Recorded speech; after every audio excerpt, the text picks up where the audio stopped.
I love you রি, I love you so much. তুমি যদি আমার ফুলটা গ্রহণ করে তোমার মনে আমাকে জায়গা করে দাও, তাহলে হয়তো আমার মনের ভালোবাসার কলিটাও আমি তোমাকে সত্যিই ভীষণ ভালোবেসে ফেলেছি। জুই, তুমি কি আমাকে তোমার ভালোবাসার মানুষ হিসেবে গ্রহণ করবে? বেআইন, আপনি কান্না করছেন কেন? দেখেন, আমি জাস্ট আপনার সাথে ফান করেছি।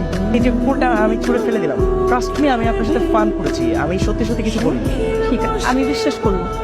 আমি আপনার জন্য কান্না করতেছি না, আমি কান্না করতেছি আমার কপালের কারণে। ফেসবুকে একটা ছেলের সাথে আমার রিলেশন হয়েছে। আপনি আমার সাথে ফান করছেন না তো? আপনি যা শুনছেন সবই সত্যি। সুহান নামে একটা ছেলের সাথে আমার 6 মাসের সম্পর্ক। ওই আমি মনে প্রাণে অনেক ভালোবাসি। আমি ওরে বিয়ার চাপ দিছি,